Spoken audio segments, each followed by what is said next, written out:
이제 영을 위한 하나님의 말씀입니다. 고린도서 15장 44절에서 49절 계속합니다. 이제 45절에서 49절이죠. 45절에서 49절입니다. 45절에서 49절 찾으신 줄 알고 함께 합독하겠습니다. 45절에서 49절 시작. 기록된 바 첫사람 아담은 생령이 되었다 함과 같이 마지막 아담은 살려주는 영이 되었나니 그러나 먼저는 신령한 사람이 아니요 육의 사람이요 그 다음에 신령한 사람이니라. 첫사람은 땅에서 났으니 흙에 속한 자이거니와 둘째 사람은 하늘에서 나셨느니라. 무릇 흙에 속한 자들은 저 흙에 속한 자와 같고 무릇 하늘에 속한 자들은 저 하늘에 속한 이와 같으니 우리가 흙에 속한 자의 형상을 입은 것 같이 또한 하늘에 속한 이의 형상을 입으리라. 아멘. 이 본문을 중심으로 첫 아담과 마지막 아담이라는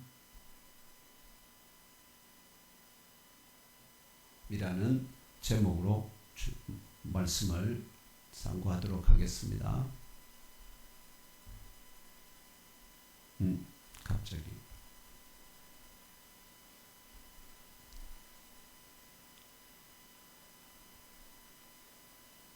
네.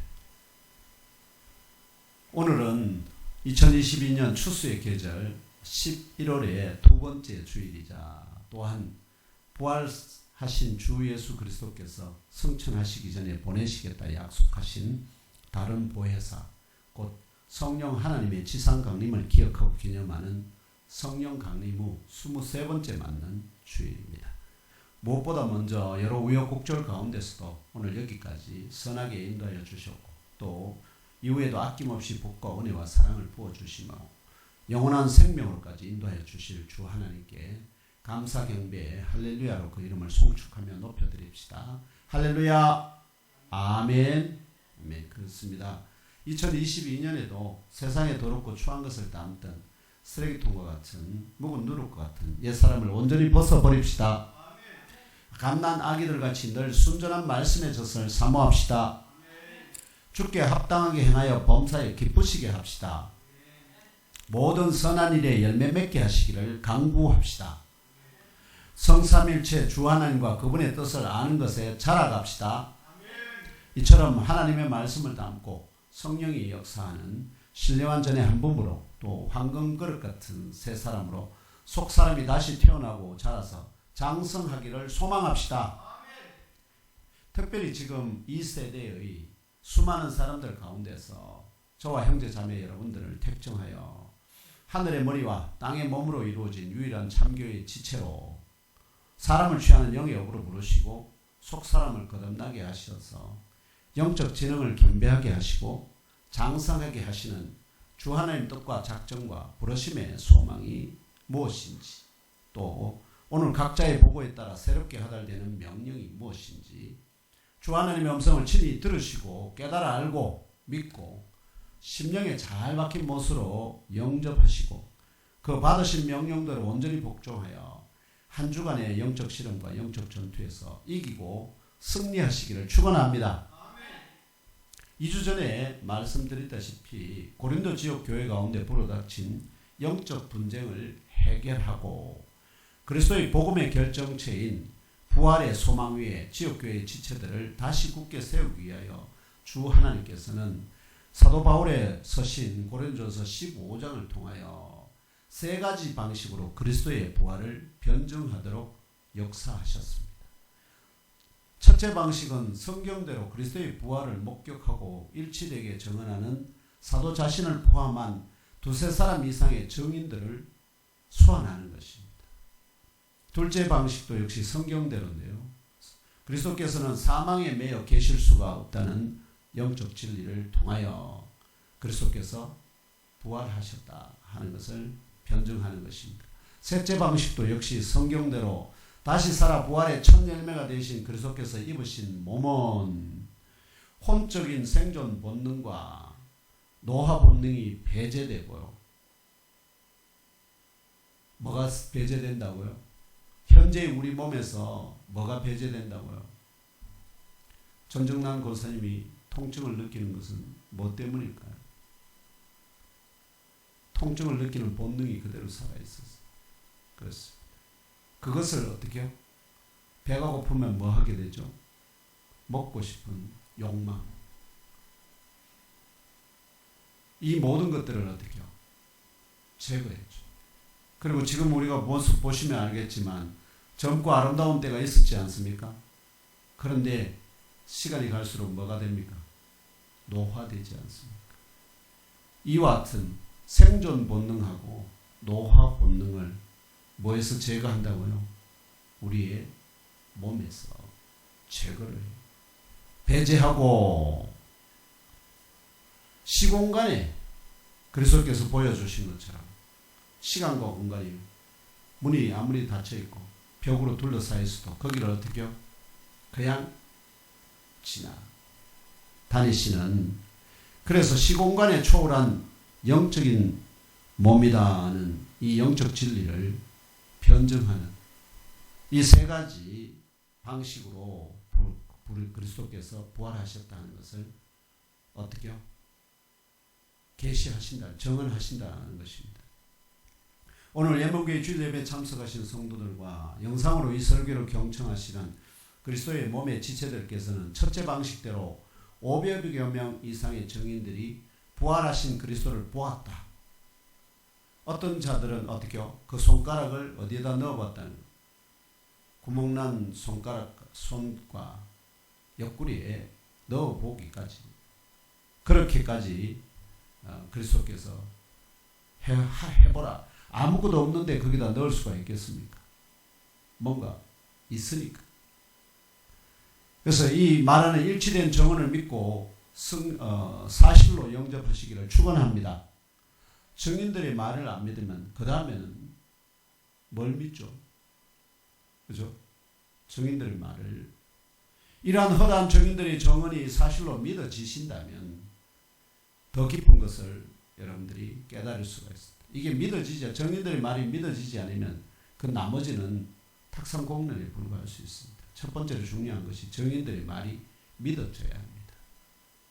둘째 방식대로 하나님 아버지께서 만유를 영적 전투에서 승리한 그 아들 그리스도의 발 아래에 두기까지, 그 아들 그리스도 자신도 만유가 그 아버지 안에 모두 존재하도록 하기 위하여, 영원히 존재하도록 하기 위한 것입니다. 하기 위하여 하나님 아버지 아래에 두시기 위하여 그리스도께서 반드시 다시 살아서 혼적인 생존 본능과 노화 본능이 배제되고 시공간에 초월한 영적인 몸을 입으신 부활의 첫 열매가 되셨다는 더 깊은 영적 진리를 깨달아 아시고 잘 박힌 못으로 신령 깊이 영접하시기를 축원합니다.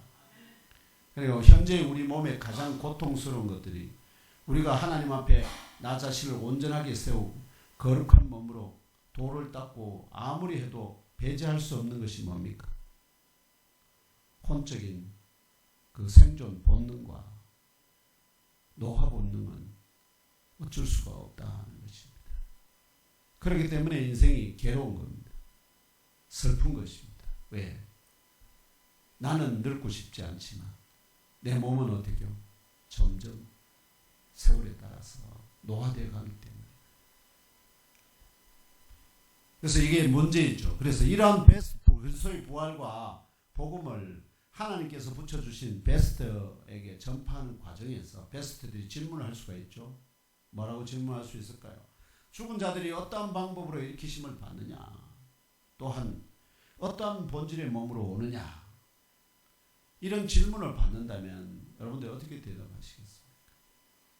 어떻게 다시 살아나느냐, 그 근본 원리가 뭐냐, 또 그렇다면 다시 살아난 그리스도의 몸이 현재 우리와 같은 몸이냐 다른 몸이냐, 이런 문제들을 대두가 될 수 있습니다. 그런 문제에 대해서 질문을 한다면 여러분은 어떻게 대답하시겠습니까? 거기에 대해서 질문이 이미 고린도 교회 성도들이 바울의 사도에게 질문을 했고 그 사도께서 그리스도의 그걸 받아서 누구에게 편지로 그들에게 응답을 주시기 때문에 우리도 유일한 모범의 응답은 뭐겠습니까? 이 오늘 본문에 앞에 기록된 그 고린도 교회 성도들에게 주신 그 응답이 유일하고도 어떻게 해요? 온전한 응답인 걸 믿으시길 바랍니다. 거기에다가 자기의 생각을 섞기 시작하면 아시죠? 그 응답에 그 문제에 대한 어떤 왜곡이 일어날 수 있기 때문에 그래서 이런 질문을 받는다면 이 셋째 방식의 지난주에 다룬 말씀인데 셋째 방식의 혼적인 몸으로 심고 무슨 몸으로 일으킨다고요? 영적인 몸으로 살아난다는 이 첫 변정대로 이게 중요한 겁니다. 뭐를 심는다고요? 혼적인 몸을 심고 영적인 몸으로 입는다는 거예요. 제가 말씀드려요. 혼적인 것이 프시코스입니다. 혼적인 몸. 결국 그 혼적인 몸이란 무엇이냐? 혼적인 본능을 갖고 있는, 아시죠? 처음에 이 본능이 이제 어떻게 시작됐느냐 하는 문제는 뒤에 가서 다시 자세히 다룰 텐데, 창조주 하나님의 명령에 따라 씨가 심겨 죽음으로 식물로 살아나오듯이 죽은 자들이 일으키심을 받는 것도 전적으로 만물을 자기 휘하에 복종하게 하시는 창조주 하나님의 역사에 따른 것이다. 이게 바울의 응답입니다. 첫 번째, 어떠한 방법으로 살아났냐? 누구의 역사하심으로? 하나님의 역사, 창조주 하나님의 역사하심으로 다시 살아나게 된다. 또한 그럼 어떠한 몸으로 오느냐? 그 문제에 대해서는 이 역사의 첫 대상이 되신 분이 누구시라고요? 그리스도 예수입니다. 그래서 이 역사의 첫 대상이 되어 부활의 첫 열매가 되신 그리스도께서 입으신 몸은 혼적인 생존 본능과 노화 본능이 배제되고 그리스도께서도 아시다시피 성장해가지고 나이가 들지 않습니다. 여전히 그리스도도 인간과 똑같은 몸을 입으셨기 때문에 그 몸에서 뭐가 배제된다는 거예요?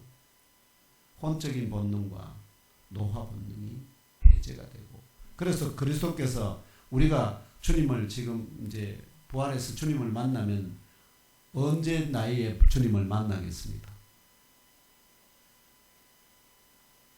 부활하신 그때의 그 모습 그대로 보게 될 것입니다.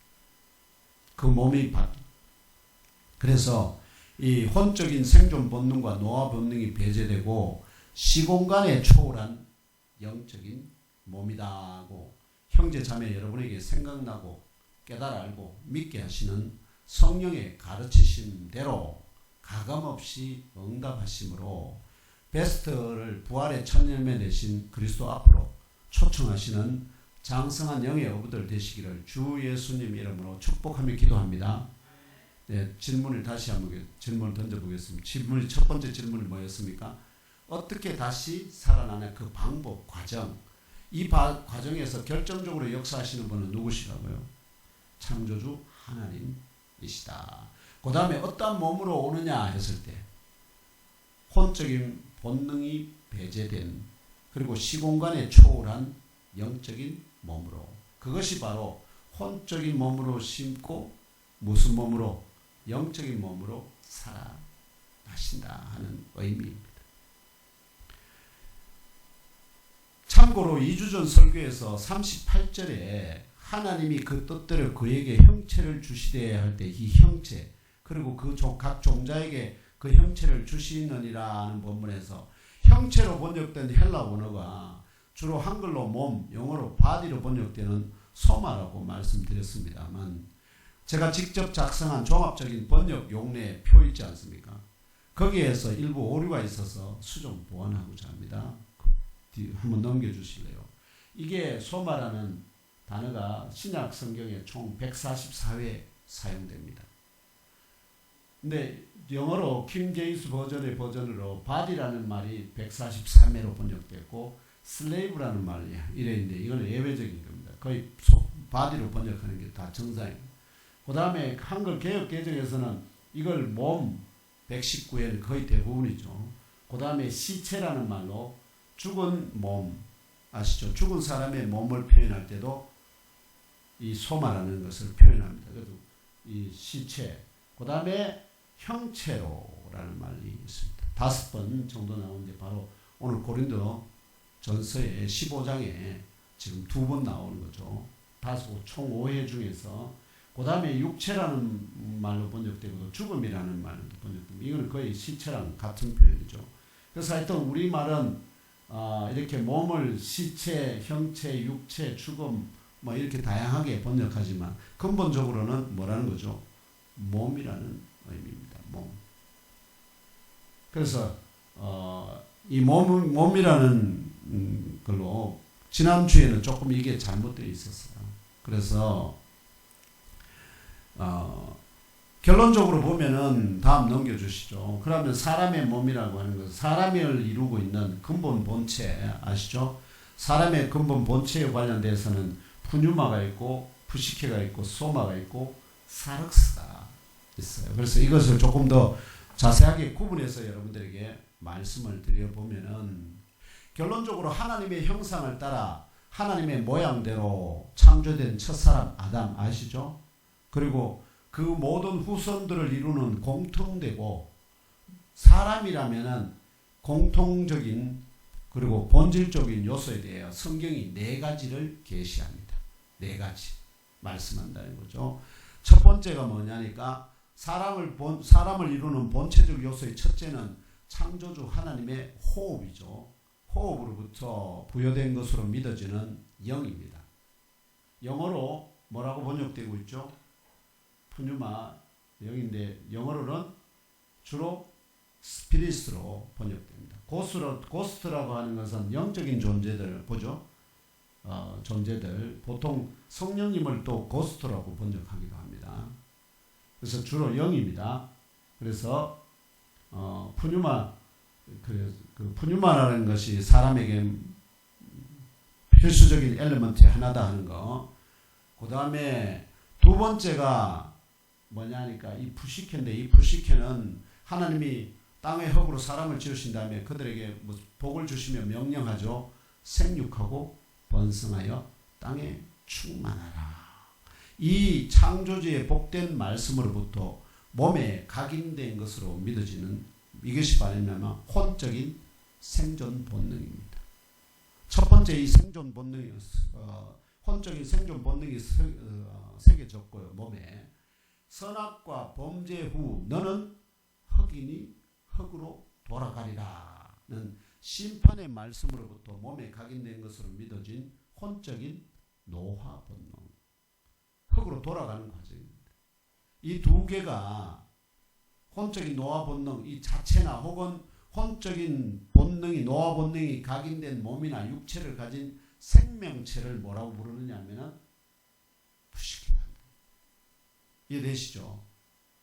혼적인 생존 본능 자체를 푸시키라고도 할 수도 있고 그 혼적인 본능을 가진 몸의 육체의 몸을 입은 자를 뭐라고도 할 수 있다고요? 푸시키라 할 수도 있다. 그러니까 궁극적으로는 누굴 어디로부터 나온다니까? 하나님의 말씀으로부터 그 말씀이 이 사람 몸에 새겨져서 작동한다는 거예요. 그래서 자연적인 현상이 아니라 뭐라는 거죠? 모든 것이 다 하나님의 명령, 하나님의 주관으로 모든 역사가 이루어지고 있다는 것을 즉 창조 때뿐만 아니라 지금 현재도 하나님이 여전히 그 말씀을 통해서 뭐 하고 있다는 거죠.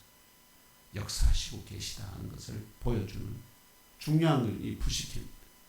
그 다음에 그래서 이걸 혼이라고 우리말로는 주로 혼이라는 말로 근데 우리말로 혼이라는 그 동양적인 개념의 혼이라는 말은 의미가 이국과는 좀 다르죠.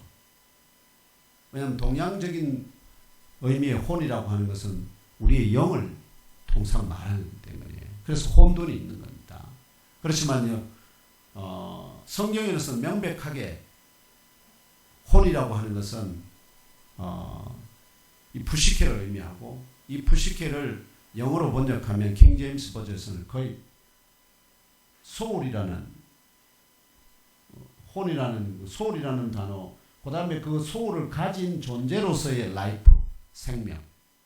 아시겠죠? 이게 거의 절대 다수를 이룹니다.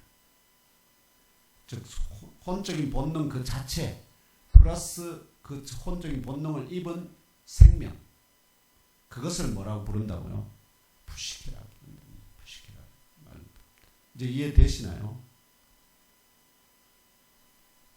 셋째는 땅의 흙으로부터 조성된 다양한 기능의 지체들, 땅의 흙으로부터 손과 발, 각 기능, 내장, 뼈, 이 모든 각 기능들이 전부 다 뭐가 돼서 하나로 칩적이 되어서 완성된 모양과 형체를 의미하는 것이 몸입니다. 그래서 영어로는 body고요. 번역되는 바로 소마입니다. 그래서 푸뉴마, 푸시케, 소마가 사람의 핵심적인 요소인데 성경이 그런데 사륵스라는 단어를 상당히 많이 사용합니다. 이것도 보면은 147에 이거랑 소마랑 거의 비슷하지 않습니까?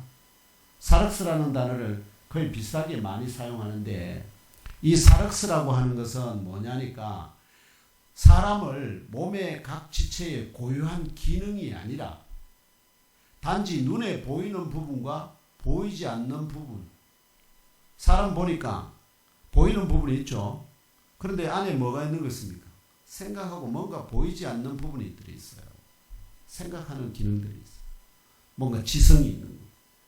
그래서 그것들을 헬라 철학적인 관점에서 나누면 사람은 이분체입니다. 뭐하고? 겉으로 눈으로 보이는 부분과 눈으로 보이지 않는 부분의 이분 연합체. 그러면은 이분 연합체면 그러면 보이는 부분은 뭐라고 표현할 수 있을까요? 보이는 부분이 바로 사륵스입니다. 그러니까 사람 몸의 각 손과 발의 기능이 중요한 게 아니죠. 사람 전체를 보이는 부분과 보이지 않는 부분의 연합체를 보면 보이지 않는 부분은 이게 몸이라는 말로도 표현될 수 있지만 달라요. 몸이라고 표현할 때는 손과 발이 그 본체를 아주 정확하게 이루고 있는 그걸 말하는 것이기 때문에 사륵스라는 단어는 사람을 보이는 부분과 보이지 않는 부분 딱 나눌 때 보이는 부분을 뭐라고 부른다고요? 사륵스라. 그래서 이거는 헬라 철학적인 또 꼭 헬라 철학이 아니어도 사람이 조금 생각이 있는 사람이라면 전부 다 사람을 뭐에 대해서 사람이라는 게 뭔가 보이는 부분과 보이지 않는 부분으로 이루어졌다는 것을 근본적으로 인식할 수 있기 때문에 그런 인식의 바탕에 있을 때 사람의 보이는 부분을 뭐로 표현할 수 있다고요? 사륵스라는 말로 표현할 수 있다. 구분이 됩니까? 바디하고 그래서 사륵스가 달라요. 바디는 뭐가 포함되어 있습니까? 각 기능들이 포함되어 있어요. 손이면 손, 발이면 발, 그 모양이 형성되어 있는 거고 그러나 사륵스라고 하는 말을 할 때는 그 몸이 기능이 어떻든 상관없습니다. 전체가 뭐냐? 보이느냐? 안 보이느냐에 따라서 분류하는 것일 뿐이기 때문에 그래서 이제 이렇게 구분이 되시면은 그러면은 이 사륵스라고 하는 것은 상당히 말하면 사람의 본체적인 것이 아니라는 것을 알 수 있겠죠. 왜냐하면 보이는 부분과 보이지 않는 부분을 나누었을 때 들어오는 말씀입니다. 그러면은 처음에 하나님께서 인간을 창조하신 그것을 정언하는 것이 결국은 히브리적인 관점 아니에요. 그거 말하면 계시 아닙니까? 구약 성경에서는 뭐라고 얘기할까요? 비교해. 구약 성경에는 3분을 안 합니다. 그걸 안 합니다. 이 사륵스하고 소마를 구분을 하지 않습니다. 아예. 아시겠죠? 그런 단어 자체가 거의 안 쓰입니다.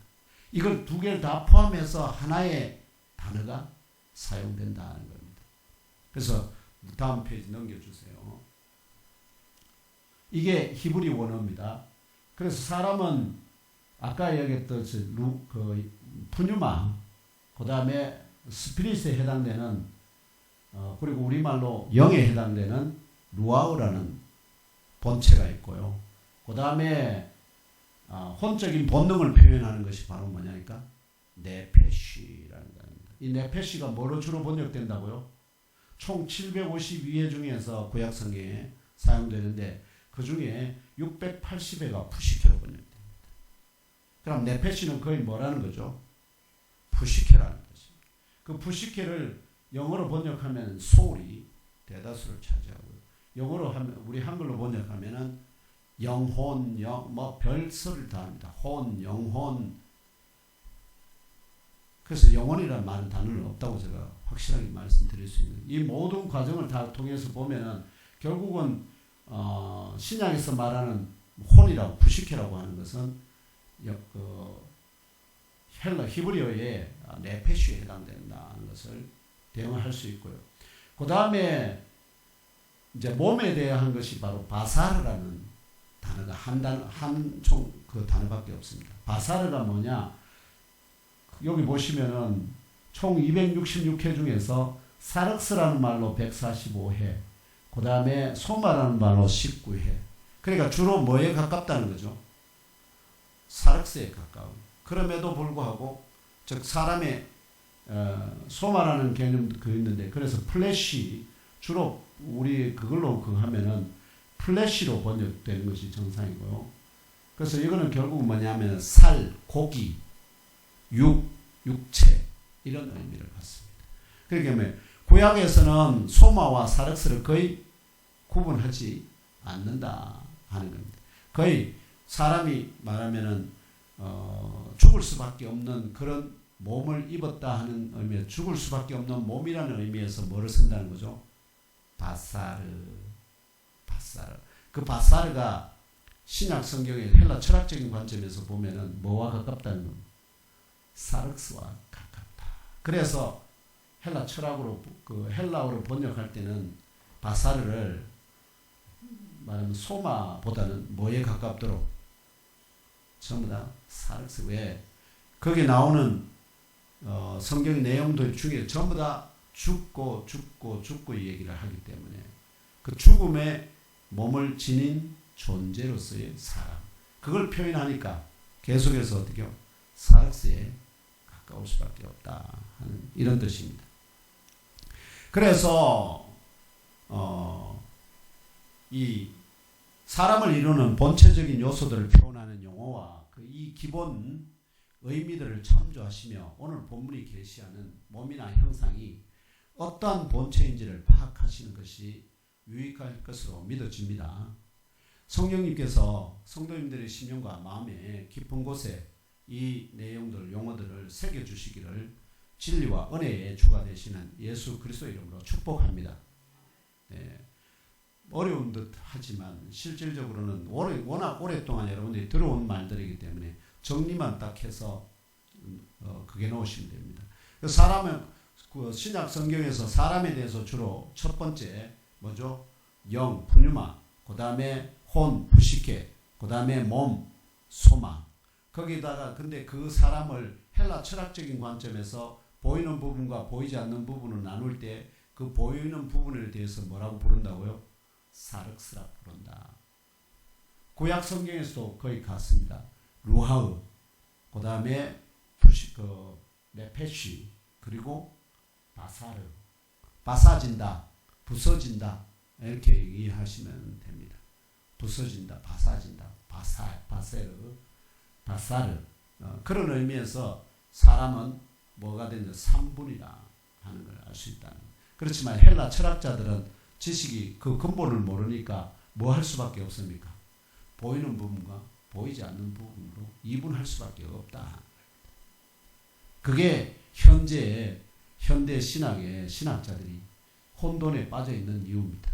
철학의 근거에서 자기가 알고 있는 바가 철학적인 자들이 가르쳐 준 것인 줄 생각 안 하고 그냥 그게 진짜인 줄 알고 그래서 사람은 2분이다 3분이다 이런 얘기를 하는 거예요. 성경에 반드시 구분한다는 거. 그래서 데살로니가 바울이 고린도 교회 그 지역 교회에서 사역할 때 1년 반을 머물렀지 않습니까? 그때 첫 번째 보낸 편지가 데살로니가 전서입니다. 즉 성도들에게 이와 같은 내용을 가르치면서 그 데살로니가 교회에 문제가 생겨서 편지를 쓰면서 거기에 데살로니가서 5장 23절에 뭐라죠? 너희의 온 영과 혼과 몸이 주 오실 때까지 온전하게 보존되기를 원하노라. 거기에 처음으로 구분 딱 해서 영과 혼과 몸 이렇게 정확하게 구분합니다. 그때 푸뉴마 아시겠죠? 그 다음에 푸시케, 그 다음에 소마 이렇게 딱 명기를 해놨습니다.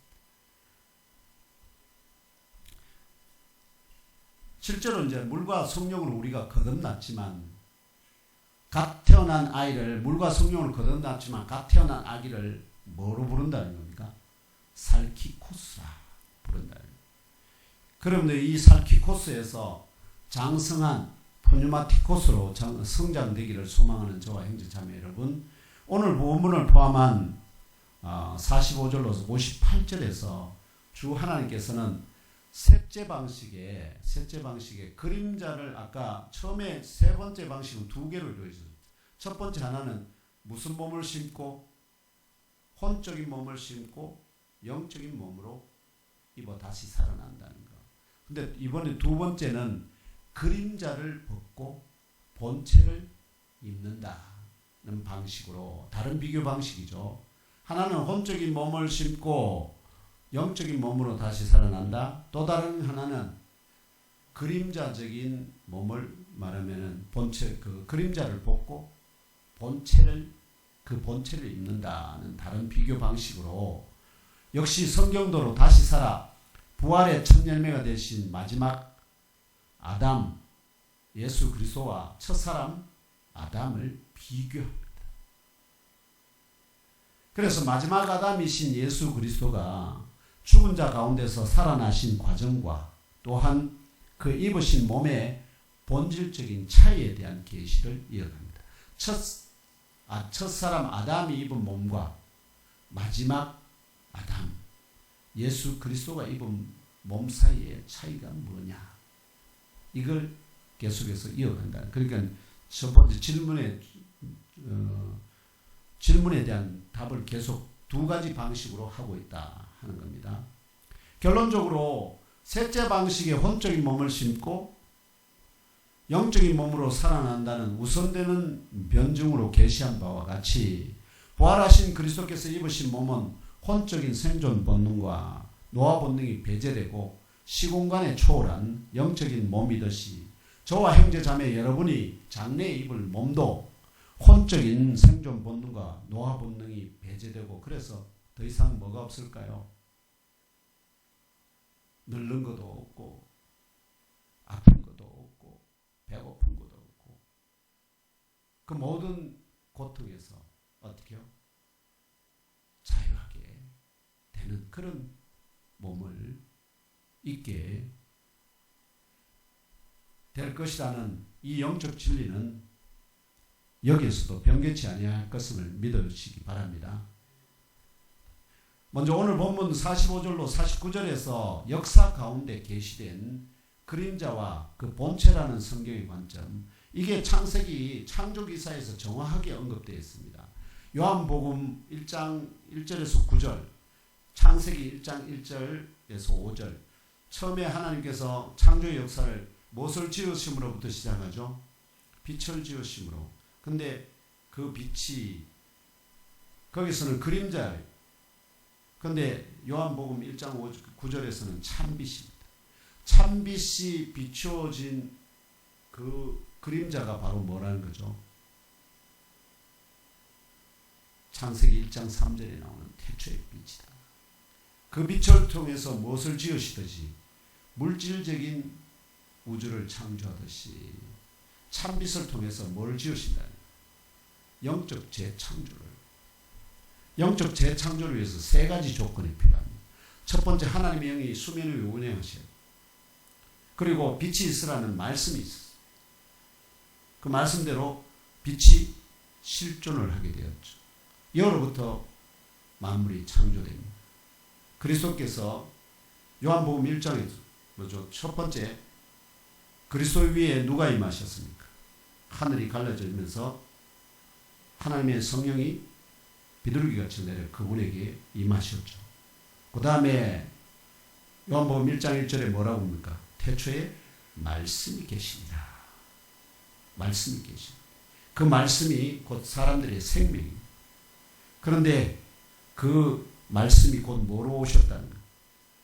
참빛으로 역사가 옵니다. 그래서 정확하게 무슨 창조를? 참 생명, 영원한 생명을 창조하는 역사를 누가? 그리스도께서. 이게 그림자와 뭐라는 거죠? 본체. 그와 같은 원리로 아시죠? 그와 같은 원리의 입각에서 바울이 지금 누구를 비교합니까? 첫사람 아담, 마지막 아담 예수 그리스도를, 얘는 그림자고 아담, 마지막 아담 예수 그리스도가 뭐라는? 본체다 하는 겁니다.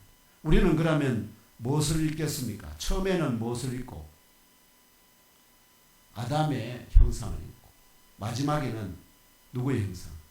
마지막 아담의 형상을 입게. 이게 하나님이 처음부터 예비하시고 작정하신 계획이다. 지금 그 역사가 2000년 전에 우리 주님 예수 그리스도를 통해서 시작되었고 지금 완성되어 가며 곧 완전히 성취될 날이 가까이 있다. 그 가까이 있다는 것을 우리에게 깨닫게 하셨기 때문에 우리가 뭐가 되라는 겁니까? 그것을 세상 사람들에게 경고하고 전파하는 파수꾼의 선지자의 역할을, 사명을 감당하라는 것이 바로 오늘 우리에게 주시는 하나님의 뜻인 줄 믿습니다. 그런데 이건 어린아이들이 못합니다. 누구만이 할 수 있을까요? 장성한 자만이 할 수 있습니다. 여러분이 장성하게 되면 여러분이 하고 싶지 않아도 바울처럼 어떻게 해요? 하나님이 강제로라도 들어서 사용하시게. 그래서 우리가 추구할 것은 뭡니까? 내가 이 일을 해야지 하는 것도 중요하지만 내가 주님 앞에 뭐가 되는 것이 중요합니까? 살기 코스에서 벗어나서 장성한 자가 되는 것이 우선돼요. 그런 자들이 바로 저와 여러분인 줄 믿습니다.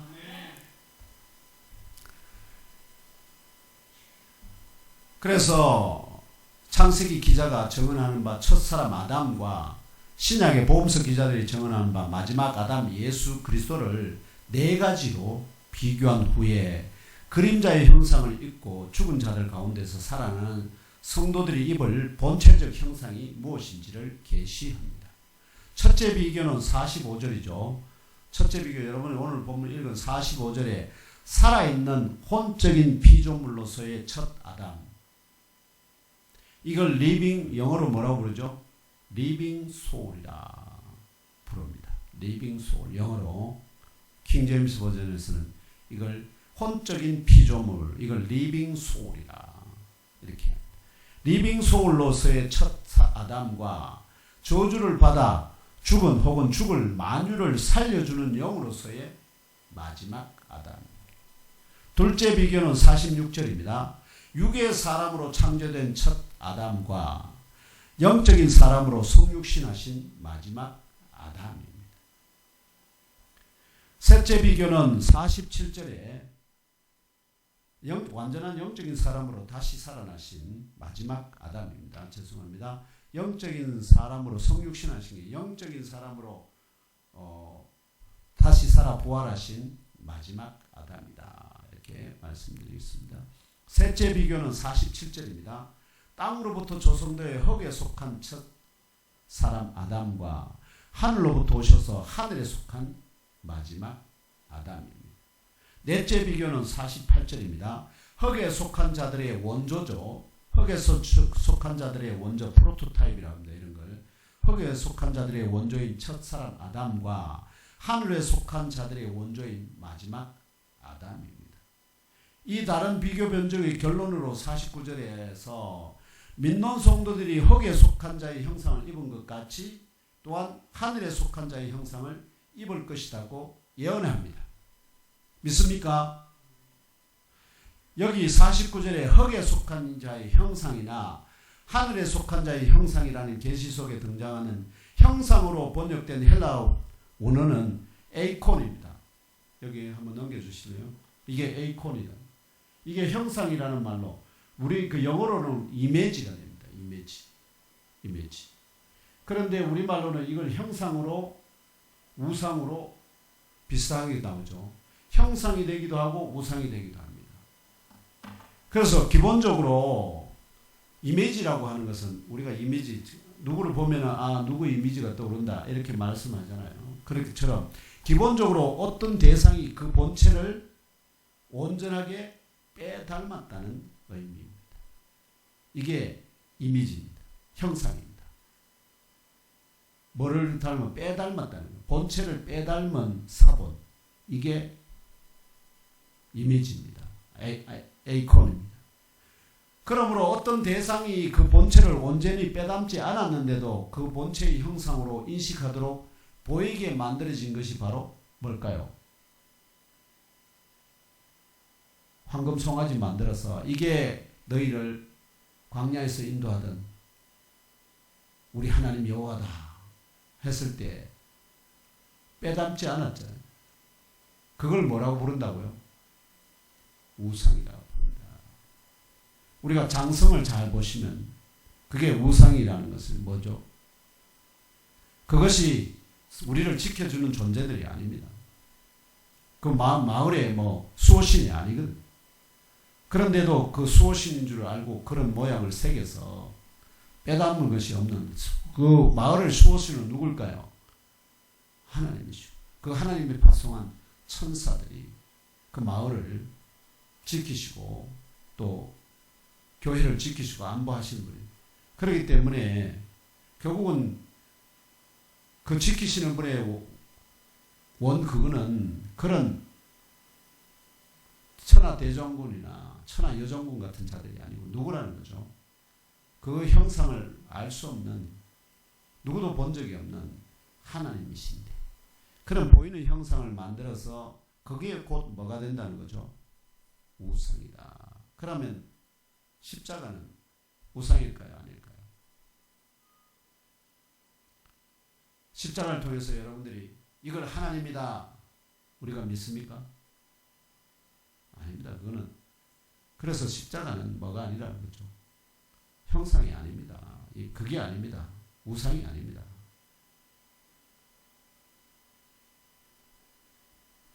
이런 이제 원리적인 관점에서 여러분들이 우상과 형상을 구분하실 수 있다 하는 거. 공부가 좀 머리 좀 아프신 거 아닌가 모르겠다. 결과적으로 한 사람이 이 세상에 살아있는 동안에는 흙에 속한 자의 형상, 곧 혼적인 생존과 노화 본능이 지배하는 육체의 몸을 입었던 첫사람, 아담을 온전히 빼닮은 혼적인 본능이 지배하는 육체의 몸을 입었지만 부활의 산소망과 믿음 가운데 심겨진 성도들은 이제 다시 살아 부활할 때에 하늘에 속한 자의 형상, 곧 혼적인 생존과 노화 본능이 배제되고 그 눈에 눈물을 흘리게 할 일이 전혀 없는, 그래서 시공간에 초월한 영적인 몸을 입고 부활하신 마지막 아담 예수 그리스도의 형상을 온전히 빼닮은, 아시죠? 예수 그리스도의 그 몸의 형상과 그대로 빼닮은 혼적인 생존과 노화 본능이 배제되고 시공간에 초월한 영적인 몸을 입을 것을 계시하고 예언하는 것입니다. 믿습니까? 달리 표현하면 첫사람 아담은 마지막 아담의 그림자로서 다음 하나입니다. 여기 보시면은 그래서 다양한 우리가 프니마티코스라는 말이 있고 스피리처 영적이다, 신령하다 이런 말을 번역하죠. 그 다음에 소마티코스는 뭐죠? 기능적인 몸을 입은 사람, 몸의 존재. 푸시키코스 뭐죠? 혼적인 본능으로 살아가는 사람들. 거듭나기 이전의 모든 사람은 뭐가 된다고요? 푸시키코스입니다. 거듭났지만 어린아이와 같은 살덩어린 이걸 뭐라고 부른다고요? 살키코스라고 부릅니다. 그 다음에 이 살키코스에서 살키코스는 살키코스라는 말도 있고 살키노스라는 말도 두 개의 말하면 방언입니다. 이런 말들이 쓰입니다. 그러면은 처음에 우리가 그리스도를 만나기 전에는 어떤 자였습니까? 푸시키코스였습니다. 그리스도를 만나서 그분이 물과 성령으로 우리를 다시 거듭나게 했을 때, 바로 거듭났을 때 우리의 모습이 살키코스, 갓 태어난 아이. 그리고 지금 우리가 어떻게 갓 태어난 아이에서 점점 마지막 목표 그리스도의 형상으로 바뀌는 것이 뭐랄까요? 푸뉴마티코스. 이 푸뉴마티코스를 영적인 사람이라 부른다. 바울이 지금. 그래서 첫사람 아담은 마지막 아담의 그림자입니다. 마지막 아담의 그림자. 그래서 혼적인 본능이 각인된 육체의 몸을 입은 존재로 살도록 창조된 곧 리빙 소울이었으나 마지막 아담은 첫 아담의 본체로서 저주를 받아 죽은 혹은 죽을 만유를 사람뿐만 아닙니다. 세상 만물을 살려주는 영으로 하나님과 함께 살아 계셨습니다. 이것이 첫째 변증입니다. 더 나아가서 첫사람 아담은 마지막 아담의 그림자로서 본질적으로 혼적인 본능이 각인된 육체의 몸을 입은 혼적인 존재 곧 푸시키코스였으나 마지막 아담은 첫 아담의 본체로서 본질적으로 영생하시는 하나님과 동등되시는 영적인 존재 곧 푸뉴마티코스였습니다. 이것이 둘째 비교 변증입니다. 그 다음에 첫사람 아담은 마지막 아담의 그림자로서 본질적으로 그 육체의 몸이 땅으로부터 조성되어 흙에 속한 곧 이걸 뭐라고 부르냐면 코이코스였으나 마지막 아담은 첫 아담의 본체로서 본질적으로 그 존재의 근원이 하늘에 속한 자였습니다. 또 다른 하늘말을 써볼까요? 근데 여기서는 하늘에 속한 자는 다른 말을 안 합니다. 우라노코스 이런 말을 안 씁니다. 장광수 권사님 뭔가 좀 원어를 너무 많이 써서 좀 지겨운 모양입니다. 그래서 본질적으로는 하늘과 땅의 차이만큼이나 본질상 다르다. 아담이 땅에 속했다면 마지막 아담은 어떻게요? 첫 사람 아담은 땅에 속했다면 마지막 아담은 어디에 속한 분이라고? 하늘에 속한. 하늘과 뭐만큼? 땅만큼의 본질적인 하늘과 땅은 천양지차라고 우리 보통 이야기하죠. 바로 본질적인 차이가 있다는 것을 말합니다. 이것이 셋째 비교 변증입니다. 첫사람 아담, 마지막 아담의 그림자로서 본질적으로 그 육체의 몸이 땅으로부터 조성되어 흙에 속한 코이코스들의 원조였습니다. 프로토타입이었으나 마지막 아담은 첫 아담의 본체로서 본질적으로 그 존재의 근원이 하늘에 속한 자들의 원조였습니다. 하늘에 속한 자들의 모든 가장 원초적인 존재의 양식이 누구라는 거죠? 예수 그리스도다. 이것이 넷째 비교 변증입니다. 이 네 가지 비교 변증의 결론으로 즉 사람에 대해서 지금 얘기하는 거죠. 천사들에 대한 것을 의미하지는 않습니다. 이 네 가지 비교 변증의 결론으로 믿는 성도들이 흙에 속한 자, 곧 첫사람 아담의 형상을 입은 것 같이. 형상이라는 건 뭔가 보이는 거지 않습니까?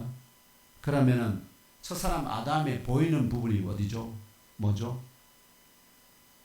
우리의 몸. 사륵스, 저기 그 몸. 그것을 입은 것 같이 하늘에 속한 자, 또한 마지막 아담의 형상. 마지막 아담의 형상이 뭘까요? 그분이 영이 아닙니다. 뭘 입는다는 거죠? 눈에 보이는 거. 그분이 입으신 몸을 아시죠? 그 몸을 입는다는 것입니다. 형상은 보이는 겁니다. 근본적으로. 보이지 않는, 사람을 보이는 것과 보이지 않는 것으로 나눈다면 보이는 부분을 이렇게, 그럼 그것이 뭐라는 거죠? 몸이라는 거예요. 몸. 이러한 비교 변증과 결론을 기준하면 이어지는 50절 58절에 영적 진리와 지혜들이 계시될 수 있습니다. 첫째, 육체와 피는 하나님의 나라를 상속받는 것이 가능하지 않다. 육체는 근본적으로 뭐라는 거죠? 뭐였다고 제가 말씀드렸죠? 헬라 철학적인 관점, 사람을 뭘로? 보이는 부분과 보이지 않는 부분. 보이는 부분, 곧 이때 말하는 것이 사륵스입니다. 보이는 부분 그대로 산채로는 뭐를 볼 수, 하나님 나라를 뭐 할 수 없다는 겁니다. 상속받는 것이 불가능하다 하는 것입니다. 그래서 사륵수와 육체는 뭐냐니까 죽지 않고 마치 씨가 죽지 않고 살아있는 그대로. 그러면은 그것에서는 뭐가 살아나오지 못하죠? 새로운 것이 살아나올 수가 없죠. 마찬가지로 혈과 육 하면은 현재 살아있는 그 상태로서는 어떻게 해요? 하나님의 나라를 상속받을 수 없다. 이런 뜻이. 반드시 뭐 해야 된다는 겁니까? 죽거나 아니면 주님 오실 때까지 살아있는 자들은 그때 마지막 나팔 소리에 어떻게 해요? 홀연히 변화되어야 해요. 무슨 몸으로? 아까 영적인 몸으로 변화되어야만. 그렇기 때문에 살과 혈과 육을 그대로 가진 채로는 어떻게 해요? 현재 살아있는 상태에서는 절대로 하나님 나라를 상속받을 수 없다 하는 그런 결론이 나오게 되죠. 왜냐하면 변화된 자들만이 뭐를? 하나님 나라를 상속받기 때문에. 둘째, 결단코 썩는 것, 이 파멸이죠. 너는 흑인이 흑으로 돌아가실 때 이게 파멸입니다. 이 결단코 썩는 것은 썩지 아니한 것을 유업으로 받지 못한다. 아시겠죠? 썩는 것은 썩지 아니할 것을 유업으로 받지 못합니다. 그 다음에 셋째, 주님 다시 오실 때까지 잠들지 않는 자들은 모두가 영적인 몸으로 변화될 것이다. 주님 모실 때 아시죠? 그 다음에 셋째, 그러니까 죽음을 맛보지 않고 바로 몸이 영적인 몸으로 변화된다는 것입니다. 넷째, 마지막 나팔 소리에 죽은 자들이 썩지 아니하는 몸을 입고 살아 일어날 것이다. 마지막 나팔 소리. 이거는 구약 성경에서부터 계속해서 뭐 성경 예언가 선지자들이 예언하는 겁니다. 마지막 나팔 소리. 요한계시록에도 나오죠. 7 나팔 나오죠. 나팔 소리. 마지막 나팔 소리에 모두 다 어떻게요? 홀연히 다시 살아나게 된다. 다섯째, 썩을 것이 썩지 아니함을 입을 때에 또한 이 죽을 것이 죽지 아니함을 입을 그때에 사망을 승리에게 삼켜지리라. 사망이 승리에게 삼켜지리라 기록된 이사야 25장 8절의 예언이 완전히 성취될 것입니다. 바울이 지금 증언하고 있습니다. 즉 이사야 25장 8절의 예언이 뭐냐니까 사망이 승리에게 삼켜지리라. 그걸 직역을 하면 그런 의미인데 사망이 승리에게 삼켜지리라는 이 예언이 결국 뭐냐? 무슨 의미냐? 그리스도께서 다시 살아 부활하심으로 말미암아서 이제 사망이 승리에게 삼켜지기 시작했는데 그것이 완성이 언제 일어날까요? 모든 자들이 다 완성되면은 마지막으로 최후 백보자 심판에서 사망이 어떻게 되죠? 사망이 불못으로 던져지게 됩니다. 사망. 그래서 그 이사야의 예언이 어떻게요? 완전히 예언될 때가 주님께서 다시 오시고 최후의 심판하실 때다. 그 다음에 여섯째, 사망아 너희 승리가 어디 있느냐? 사망아 너희 쏘는 것이 어디 있느냐? 기록된 호세아 13장 14절의 예언도 완전히 이때에 즉 거듭난 몸을 입게 되면은 완전히 성취될 것이다. 일곱째, 사망에 쏘는 것은 죄를 짓게 하는 것입니다. 사망이 쏘아서 마치 독침을 쏘듯이 독을 쏘면 사망이 독을 쏘면은 그 독 때문에 인간이 뭐 하게 된다고요? 죄를 짓게 되는 것이고 죄의 권능은 율법으로 지탱되는데요.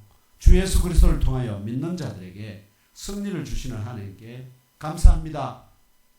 이것이 사도의 증언입니다. 결론적으로 PPT 마지막 PPT입니다. 이제 마무리하겠습니다. 자, 이게 좀 허리죠. 이게 1991년도 CLC사에서 한글로 번역한 부활체의 본질이라는 책의 내용을 제가 종합해서 여러분들에게 보여드리는데, 현대 신학자들 사이에서 부활체의 본질이 뭐냐 하는 질문이 굉장히 뜨겁습니다. 그 부활체의 본질이 뭐냐에 대해서 첫 번째 신학자들이 하는 작업이 뭐냐? 자, 소마, 몸이 도대체 뭐냐?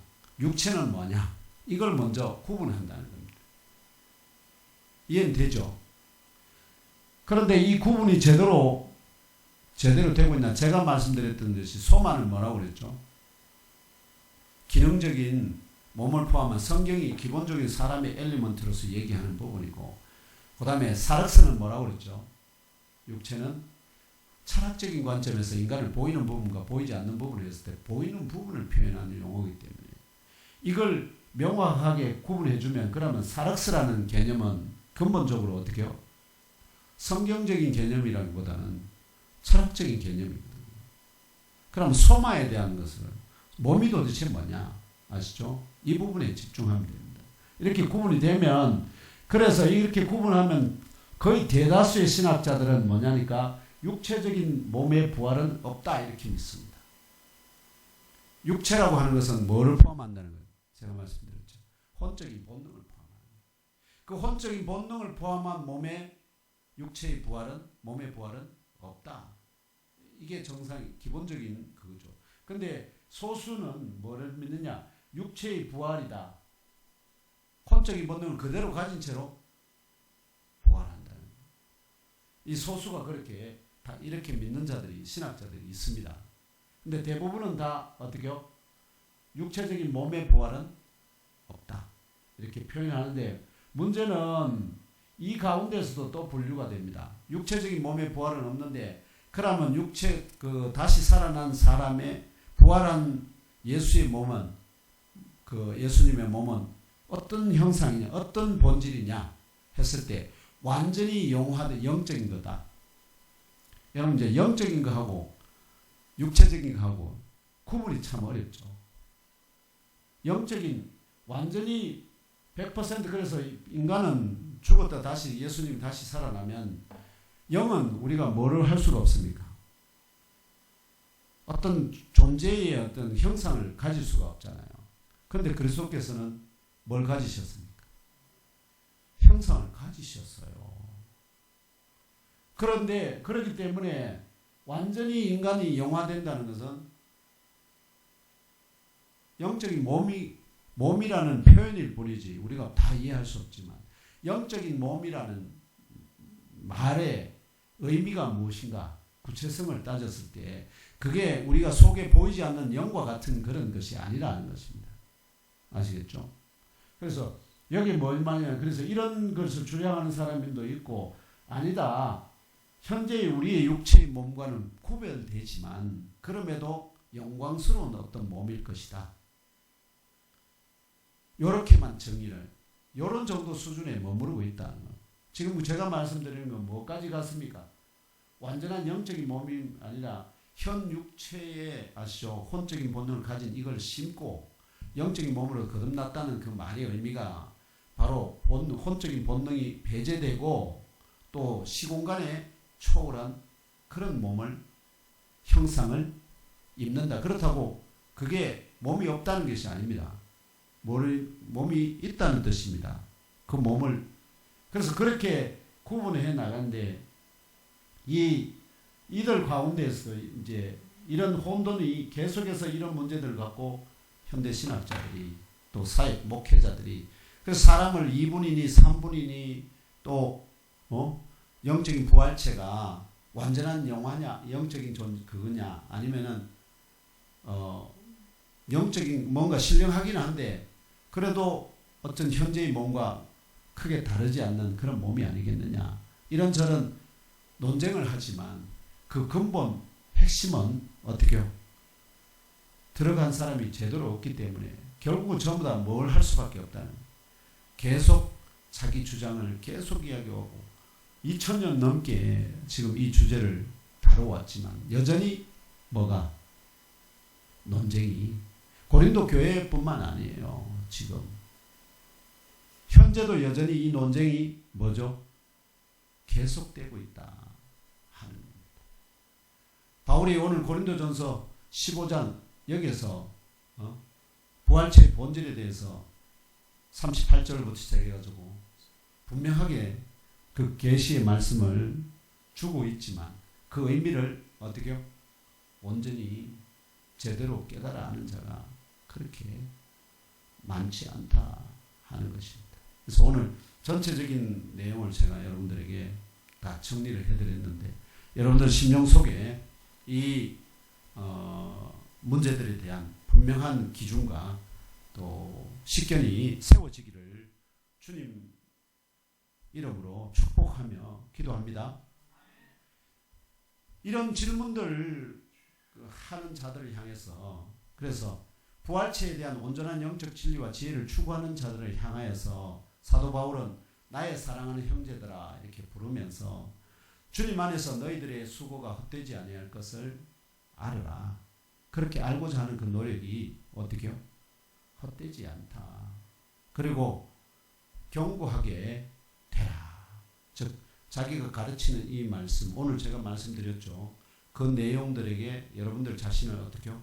굳건하게 세워서 누가 무슨 말을 하더라도 거기에 뭐 하지만 부활이 없다 이런 누가 그런 헛된 주장을 하더라도 뭐 하라는 흔들리지 마라. 흔들리지 마라.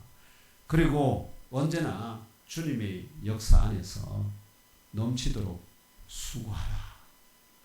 이렇게 권면하심을 깨달아 하시고 왜냐하면 아는 자에게 그 혼적인 본능이 배제되고 시공간에 초월한 영적인 몸의 본체로 다시 깨우심을 받아 부활하게 하신다는 진리를 깨달아 알고 믿고 베스트들에게 전파하시기를 완전한 영의 부활체의 첫 열매가 되신 그리스도 예수님 이름으로 축복합니다.